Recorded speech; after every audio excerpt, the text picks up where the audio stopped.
राहुल गांधी और बीजेपी के बीच फिर से जुबानी जंग शुरू हो गई है। राहुल गांधी ने प्रेस कॉन्फ्रेंस करके बॉर्डर पर किलेबंदी को लेकर सरकार पर तीखे हमले किए, तो बीजेपी ने यह पूछा कि राहुल गांधी क्या सड़कों पर लड़ाई चाहते हैं। न राहुल को मालूम है कुछ कृषि के बारे में, न रिहाना को मालूम है कुछ कृषि के बारे में। पूछिए दोनों को, ये रबी क्रॉप क्या होता है, खरीफ क्रॉप क्या होता है, कुछ नहीं मालूम।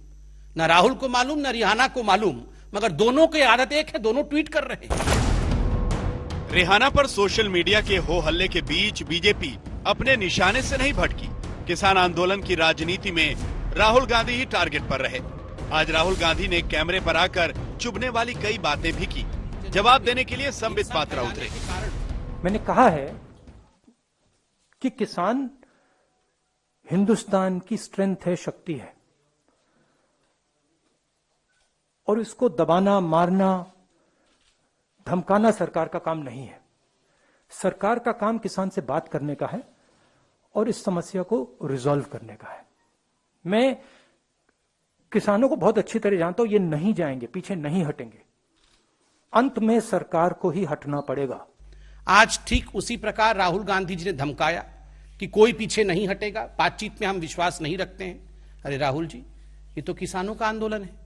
किसान तो कह रहे हैं कि उनका राजनीति से कोई सरोकार नहीं है, उनका किसी राजनीतिक पार्टी से कोई मतलब नहीं है। तो आप उनके पैरोकार बन के उनके माध्यम से बातचीत करने का जो प्रयास कर रहे हैं, वो किस लिए कर रहे हैं? ये अपरिपक्वता है। ये राजनीतिक लड़ाई अब उस किलेबंदी की तरह हो गई है जो दिल्ली बॉर्डर पर पुलिस ने की है, जिससे 26 जनवरी जैसा उपद्रव और हिंसा फिर से न हो। लेकिन राहुल गांधी ने भारी पुलिस बल और बैरिकेडिंग पर सवाल उठाए। बीजेपी ने भी पूछ लिया कि राहुल गांधी क्या खून खराबा चाहते हैं।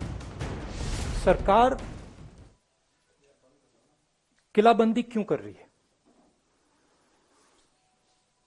क्या ये किसानों से डरते हैं? क्या किसान दुश्मन है? एविडेंसेस के आधार पर जो तथ्य कोर्ट में प्रस्तुत किए जाएंगे, उनके आधार पर गिरफ्तारी हो रही है। आप कह रहे हैं छोड़ दीजिए। अर्थात ये आप ही के लोग थे, अर्थात ये कांग्रेस पार्टी आप ही के लोग थे ना, जिनके लिए आप इतने चिंतित हैं और लीगल एड देंगे। वरना मैं तो नहीं मानता हूं कि इस देश में ऐसी कोई संस्था होगी जो अनार्की फैलाने वालों, जो हिंसा फैलाने वालों, और 26 जनवरी में जो दुर्घटना हुई थी, उनके साथ कोई भी संस्था खड़ी होगी, ऐसा तो मुझे नहीं लगता। स्वाभाविक रूप से ये प्रश्न राहुल गांधी जी के लिए है, क्या ये लोग आपके हैं? विपक्ष पर किसान आंदोलन को भड़काने का आरोप लगता रहा है। बीजेपी इसको लेकर लगातार हमलावर भी रही है, लेकिन इसके बीच राहुल गांधी ने भी हमले कम नहीं किए। आज उन्होंने प्रधानमंत्री को लेकर ये कह दिया कि तानाशाहों के नाम एम से क्यों शुरू होते हैं। वैसे राहुल गांधी जी के बयान को कांग्रेस भी गंभीरता से नहीं लेती है, और मैं समझता हूं कि जिस प्रकार की टिप्पणी वो करते हैं, उससे पहले उन्हें अपने गिरेवा में झांक लेना चाहिए। अगर एम से शुरू करें तो मोतीलाल नेहरू का भी नाम आता है, तो इतना देखकर उनको टिप्पणी करना चाहिए। किसान आंदोलन पर इस राजनीति का कोई अंत नहीं दिख रहा है। किसान नेता भले ही कहते रहे कि उनके आंदोलन में राजनीतिक दलों के लिए जगह नहीं, लेकिन राजनीति अपना मौका कहां छोड़ती है। आज तक ब्यूरो। उत्तराखंड में तय किया गया है कि अगर आप सोशल साइट पर देश के खिलाफ कुछ लिखेंगे तो ना तो आपका लाइसेंस बनेगा और ना ही पासपोर्ट बनेगा, साथ ही सरकारी नौकरी मिलने में भी परेशानी होगी।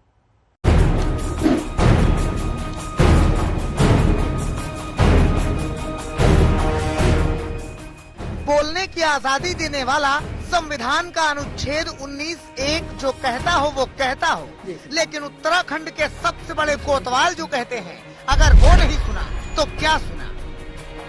सोशल मीडिया पर जो लोग एंटी नेशनल पोस्ट डालते हैं या कोई और बड़ा इस तरह का अपराध करते हैं, फेक न्यूज वगैरह डालते हैं, तो ऐसे लोगों का पुलिस वेरिफिकेशन में हम अगली बार, पहले खाली FIR देके जाती थी, अब ये भी देखेंगे।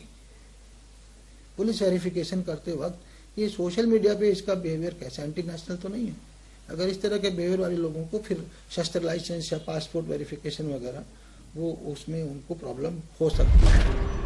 सुन लिए ना, 29 सेकंड का ये बयान संविधान के अनुच्छेद 19(1) के सामने सिर उठाए खड़ा है। ये बयान कहता है कि अगर आप पासपोर्ट बनवाने जाएंगे तो पुलिस आपका सोशल अकाउंट देखेगी कि उसमें कहीं आपने कोई राष्ट्र विरोधी बात तो नहीं लिखी। अगर आप लाइसेंस बनवाने जाएंगे तो पुलिस आपका सोशल अकाउंट खंगालेगी कि कहीं आपने उसमें कोई समाज विरोधी पोस्ट तो नहीं की।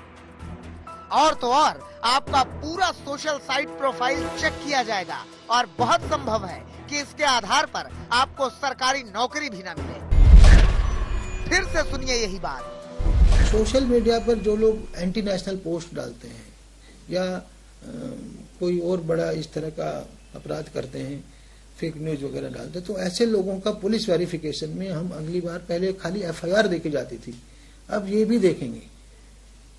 पुलिस वेरिफिकेशन करते वक्त ये सोशल मीडिया पे इसका बिहेवियर कैसा, एंटी नेशनल तो नहीं है। अगर इस तरह के बिहेवियर वाले लोगों को फिर शस्त्र लाइसेंस या पासपोर्ट वेरिफिकेशन वगैरह वो उसमें उनको प्रॉब्लम हो सकती है। अब तक सोशल साइट पर आपत्तिजनक टिप्पणी पर आईटी एक्ट के तहत केस दर्ज होता था, लेकिन अब सोशल साइट बताएगा कि आप सरकारी नौकरी करने लायक हैं भी या नहीं। अराजक तत्वों पर लगाम लगाने के लिए सूबे में ये फैसला तो ले लिया गया, लेकिन सवाल ये है कि ये कैसे तय होगा कि कौन सी टिप्पणी समाज विरोधी है। ये कैसे तय होगा कि सरकार विरोधी टिप्पणी देश विरोधी टिप्पणी है। दिलीप सिंह राठौड़, देहरादून, आज तक। देश की सबसे अमीर महानगरपालिका बीएमसी ने 39,000 करोड़ से ज्यादा का बजट पेश किया है। पिछली बार से बीएमसी ने अपने बजट में करीब 16% का इजाफा किया है। मुंबई करों को राहत देते हुए बीएमसी ने 500 स्क्वायर फीट तक के घरों को प्रॉपर्टी टैक्स में छूट देने का ऐलान किया है।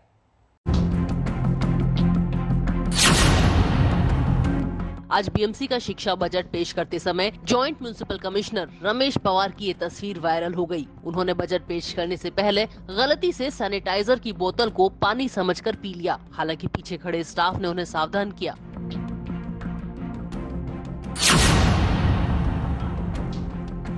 पवार ने बताया कि दिल्ली पब्लिक स्कूल की तरह बीएमसी ने मुंबई में 10 नए सीबीएसई स्कूल खोलने का प्रस्ताव रखा है। ये फैसला भी किया गया है कि मुंबई के 963 अपर प्राइमरी स्कूलों और 224 सेकेंडरी म्युनिसिपल स्कूल्स का नाम मुंबई पब्लिक स्कूल कर दिया जाएगा। इसके साथ ही बीएमसी वर्चुअल क्लासरूम पर करीब 13 करोड़ रुपए और डिजिटल क्लासरूम बनाने के लिए करीब 28 करोड़ रुपए खर्च करेगी।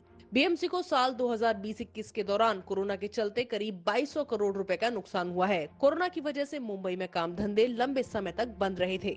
लॉकडाऊन इत्यादीमुळे इवन लोकांवर सुद्धा फार ताण होता। हे प्रॉपर्टी टॅक्स या अशी स्थितीमध्ये कसा भरायचा, परंतु जरी हे 2200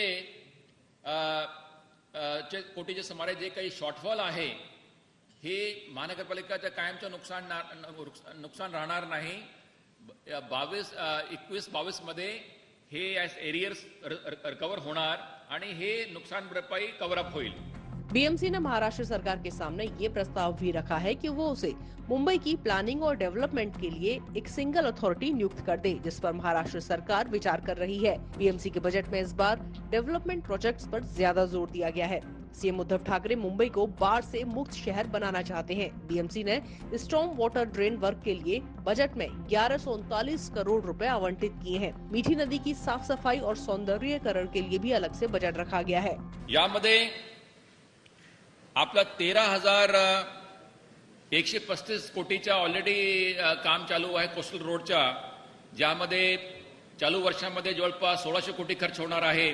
पुढच्या वर्षी सुद्धा आम्ही जवळपास 2000 कोटी पर्यंत खर्च करू कोस्टल रोडवर। कोरोना की वजह से मुंबई की हेल्थ इंफ्रास्ट्रक्चर पर जोर पड़ा है। बीएमसी ने अपना हेल्थ बजट बढ़ाकर इस बार 4728 करोड़ रुपए कर दिया है। कोरोना की वजह से मारे गए बेस्ट कर्मचारियों के परिवारों को भी बीएमसी 50 लाख रुपए मदद के तौर पर देगी। मुंबई से मुस्तफा शेख के साथ आज तक ब्यूरो। महाराष्ट्र सरकार ने ऐलान किया है कि वो एमयू के पूर्व छात्र शर्जील उस्मानी को गिरफ्तार करेगी। उस्मानी पर पुणे में कथित रूप से हिंदुओं की भावनाओं को आहत करने वाला भाषण देने के मामले में एफआईआर दर्ज किया गया है। हिंदुस्तान में हिंदू समाज बुरी तरीके से सड़ चुका है। पुणे में हुई यलगार परिषद में पिछले हफ्ते ये भाषण देना अलीगढ़ मुस्लिम यूनिवर्सिटी के पूर्व छात्र शर्जील उस्मानी को महंगा पड़ सकता है। शर्जील के खिलाफ पुणे पुलिस एफआईआर दर्ज कर चुकी है। अब महाराष्ट्र के गृह मंत्री अनिल देशमुख ने कहा है कि शर्जील उस्मानी महाराष्ट्र से तो जा चुका है, पर वो जिस भी राज्य में होगा पुलिस उसे गिरफ्तार करके यहाँ लाएगी। शर्जील उस्मानी के खिलाफ में एफआईआर दाखिल हो चुका है और अभी वो महाराष्ट्र में नहीं है, महाराष्ट्र के बाहर है। उसको ढूंढने का प्रयास महाराष्ट्र पुलिस कर रही है। सर, महाराष्ट्र के बाहर भी जाएगी पुलिस, महाराष्ट्र पुलिस जिस तरह से आपने बताया कि वो महाराष्ट्र में है नहीं है। वही महाराष्ट्र के बाहर में कहाँ पे, यूपी में, बिहार में, गुजरात में, वहाँ उसको ढूंढने की स्पेशल टीम गठन किया गया है। हाँ, हमारी पुलिस उसको ढूंढ रही है। मैं सोचता हूँ कि जो लोग लिंचिंग करते हैं। पुणे में 30 जनवरी को शर्जील उस्मानी ने लिंचिंग की घटनाओं को लेकर हिंदू समाज के खिलाफ आपत्तिजनक बयान दिया था। बीजेपी ने शर्जील के भाषण को लेकर उद्धव सरकार के खिलाफ मुहिम चला दी थी और शर्जील की गिरफ्तारी के लिए सड़क पर उतरने की धमकी दी थी। कोई कानून नहीं, कोई कानून का राज नहीं, लेकिन हिंदू समाज पूरे देश में इतनी बड़ी संख्या में है, महाराष्ट्र में है, और कोई एक लड़का आकर बोल के जाता है, तो क्या सरकार की यह कल्पना है कि समाज स्वयं होकर एक्शन करे? गत 5 दिन से कोई कानूनी कार्रवाई नहीं हो रही। हम कानून के बाहर कोई कार्रवाई मांग ही नहीं रहे, तो कानून के अंतर्गत कार्रवाई 5 दिन से हो नहीं रही। तो ये मूल उत्तर प्रदेश के निवासी है, इसलिए मैंने उत्तर प्रदेश गवर्नमेंट को पत्र लिखा है, उत्तर प्रदेश के योगी जी को पत्र लिखा है कि आप इसमें कुछ करिए। पिछले साल उस्मानी को उत्तर प्रदेश पुलिस ने सीएए बिल के विरोध के बाद एएमयू में हुई झड़पों में उसकी कथित भूमिका के लिए गिरफ्तार किया था। मुंबई से दिव्येश सिंह के साथ आज तक ब्यूरो।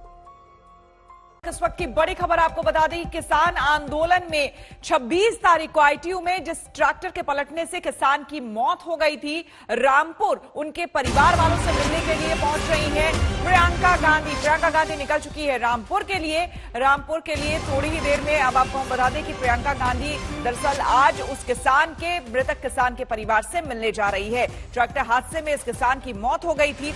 हालांकि शुरुआत में यह बताया गया था कि पुलिस की गोली से मौत हुई, लेकिन बाद में तस्वीर साफ हुई और यह पता चला कि ट्रैक्टर पलटने से उसकी मौत हो गई थी। नवनीत सिंह इस किसान का नाम था।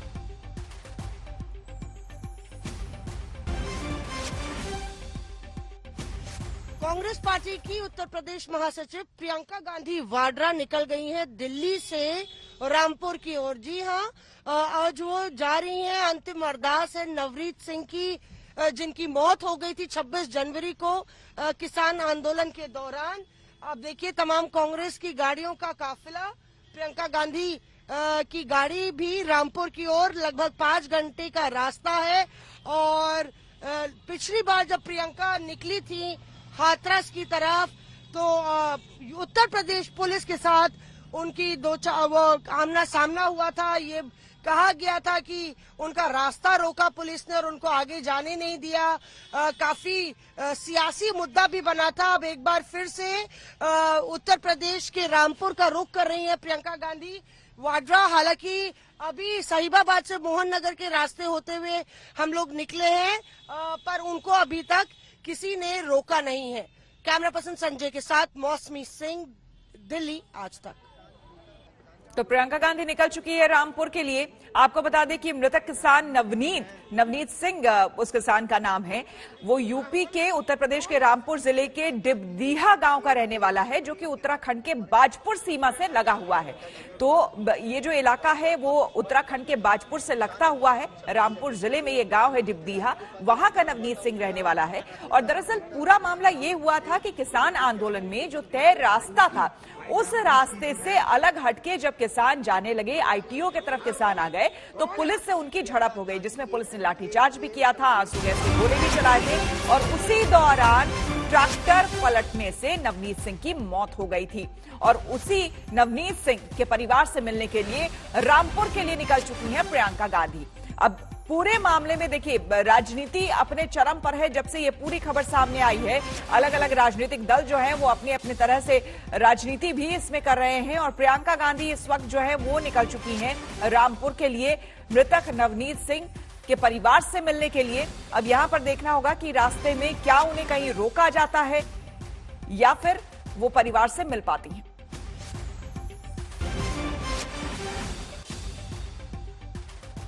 और आपको बता दें कि कल महापंचायत जींद में हुआ था, जिसमें 50 से ज्यादा खाप पंचायतों के नेता वहां पर मौजूद थे और राकेश टिकैत भी वहां पर आए और सीधे सीधे उन्होंने सरकार को ही ललकार दिया। उन्होंने ये कहा कि अभी तो हम सिर्फ बिल वापसी की बात कर रहे हैं, लेकिन अगर गद्दी वापसी की बात कर दी तो क्या होगा।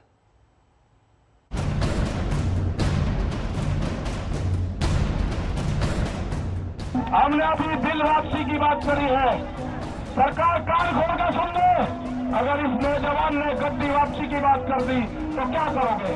आप अपना काम कर लो, ये बिल वापसी ले लो। राजा डरता है तो किलेबंदी करता है।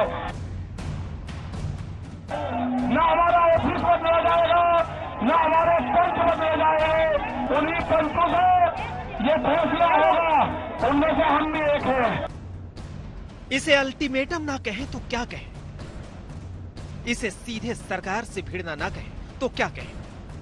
आप अपना काम कर लो, ये बिल वापसी ले लो, एमएसपी पे कानून बना लो। लेकिन किसान नेता राकेश टिकैत के तेवर ही ऐसे हैं कि मानो सरकार को ताकत दिखाएंगे तो उसे झुका पाएंगे। हमने अभी बिल वापसी की बात करी है, सरकार कान खोल कर सुन ले। अगर इस नौजवान ने गद्दी वापसी की बात कर दी तो क्या करोगे? अगर इसने गद्दी वापसी की बात कर दी तो क्या करोगे? आप अपना काम कर लो, ये बिल वापसी ले लो।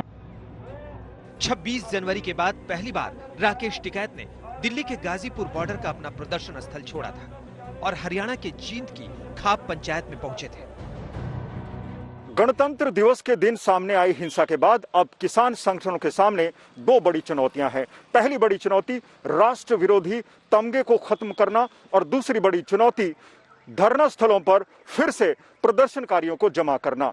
इसी चुनौती के चलते अब कृषि संगठन न केवल पंजाब की आम पंचायतों के दरवाजे खटखटा रहे हैं, बल्कि अब हरियाणा की खाप पंचायतों से भी समर्थन मांगा गया है। अपने आंसुओं से किसान आंदोलन में नया ट्विस्ट ले आए राकेश टिकैत ने जल और जमीन के इमोशनल वाला कार्ड भी चला। इस आंदोलन का देवता जल है, जल पानी, कहीं सजाने की जरूरत नहीं है। अपने खेत की मिट्टी को जाके अपने घर के मंदिर में रखो, जल अपने खेत का जो जल है उसको रखो, उसकी पूजा करो, आपका आंदोलन कभी फेल नहीं होगा। जींद की महापंचायत में किसान की पगड़ी उछालने वालों का इलाज करने का ऐलान करने वाले टिकैत जब वहां दिल्ली पुलिस की बाड़ेबंदी का विरोध कर रहे थे और ये हुंकार भर रहे थे कि ऐसी कीलों से किसान का हौसला नहीं टूटने वाला, तो बोलते बोलते लाल किले को लेकर क्या बोल गए, इसे भी जरा सुनो। अरे किले तो लाल किले के दीवार पे भी गाड़ी गई थी, किले तो गेट पे भी गाड़ी गई थी। कहाँ है वो किला? कहाँ है किले का गेट? उससे किले गाड़ी गई थी, किसान लेकर गया था उसको। जींद की इस महापंचायत में राकेश टिकैत का मंच भी गिरा। वैसे तो ये एक छोटी दुर्घटना भर था, संयोग भर था, लेकिन राकेश टिकैत कब तक किसान आंदोलन को टिकाए रखने की कुपत रखते हैं, यहाँ ये सवाल भी खड़ा हो रहा है। वैसे टिकैत ने खुद अक्टूबर तक एक तारीख दी है। अब बताओ भाई, हमारे पे क्या इलाज है? अगर नहीं आ रही तो आंदोलन चल रहे पूरे। हमने अक्टूबर तक का टाइम अब दिया है कि अक्टूबर तक का किसान तैयारी करे अपनी। राकेश टिकैत की मौजूदगी में जींद खाप पंचायत में कृषि कानूनों की वापसी, एमएसपी कानून बनाने और गिरफ्तार लोगों को रिहा करने और मुकदमे वापस करने जैसी मांगों के साथ साथ ये भी कहा है कि किसानों की संघर्ष समिति से प्रधानमंत्री नरेंद्र मोदी अब खुद बात करें। गृह मंत्री अमित शाह भी बातचीत में शामिल हैं। बातचीत में कृषि मंत्री नरेंद्र सिंह तोमर या कोई अन्य मंत्री स्वीकार नहीं होगा। बड़ी चर्चा है आपके आंसुओं की, पासा पलट दिया कह रहा है आपके आंसुओं ने। नहीं, हमने कुछ नहीं करा। ये ना मोर्चे टूट रहे थे, ना कोई दिक्कत हो रही थी। भाई गांव के लोग अगर गांव चले गए तो उसका मतलब ये नहीं कि लोग ढिल्ले हो गए। गांव के लोग बैठा के गए हमको, उनके मोर्चे को जबरदस्ती कोई आ जाएगा, ऐसे कोई आ थोड़ा सकता है मोर्चे बगैर समझौते के, बगैर बातचीत के। और गुंडा तत्व के द्वारा लाठियां बरसवा के और मोर्चों को खाली करवाना, बदनामी करवाना, ये गलत चीज है, ये नहीं है।